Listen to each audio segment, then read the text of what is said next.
Hey everyone, welcome back to the channel. Today we have to talk about the elephant, or rather the dragon in this room.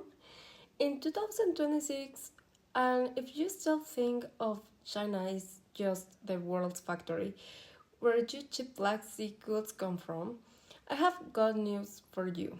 You're living in 2010. I've been spending the last few weeks dipping deep into the data, looking at the 4 years legacy of China reform. The recent Brookings reports that the Taiwan Strait and the shift in their 15 years 5-year plan. What I found is a country that is no longer trying to join in the global order, it's trying to redefine it. Today I want to share my thoughts on why China's current trajectory in technology and geopolitics is the single most important story of our decade. Let's go into it. The economic evolution, quality over quantity. To understand where China is going, we have to look at where they've been. If you look at the history of the last 4 years, it's miracle of engineering and economics. They lifted hundreds of millions out of poverty, but that old model of growth at any cost hit a wall. Right now, Beijing is obsessed with a term you all hear a lot: new quality productive forces. It sounds like jargon, right? But it's actually a massive shift. They are moving away from real estate and heavy industry toward high tech manufacturing. Think IFs, green energy, and advanced robots. Here's my take. This is a double edged sword. On one hand, China is leading the green transition. On the other, they have this massive overcapacity. They are making more than their own people can buy, so they are flowing the global market. This is triggering. China is shock 2.0. Whether you are in US, Europe, or Saudis, or your local industry are feeling the heat of these prices.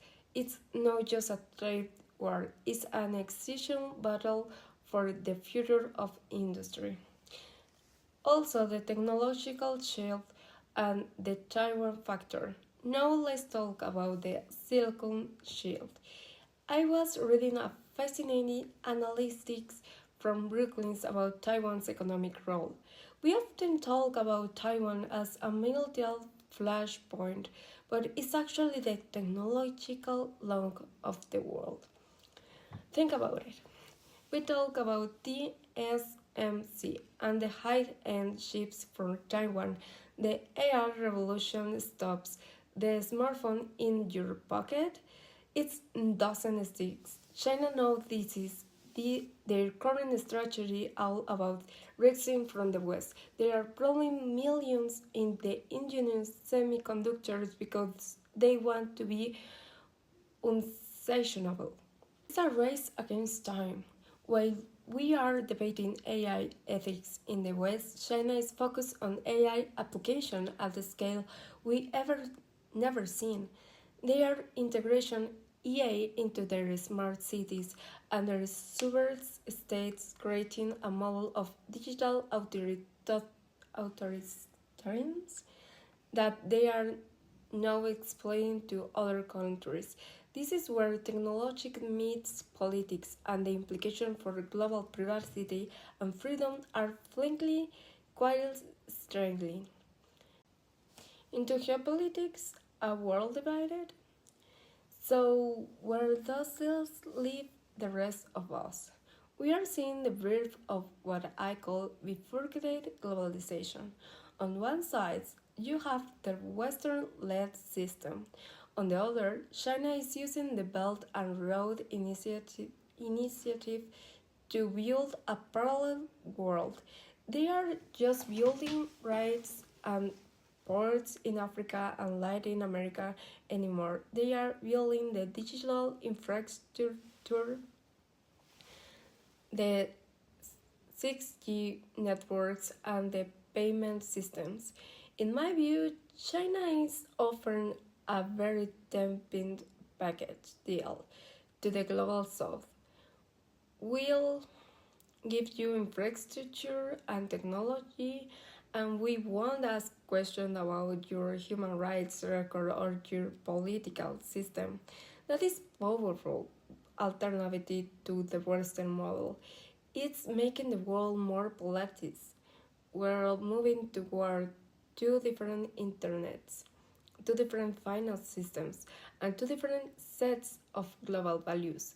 The unpopular role we are the use scaled all the shots. That's over. We are in a truly multipolar era now. So, for closing my thoughts, the human element, I want to end on a personal note. When we talk about China, it's easy to get lost in the US versus them narrative, but we have to remember that we are more interconnected than ever. Our climate goals, our global health, and our economic depend of finding a way to coexist.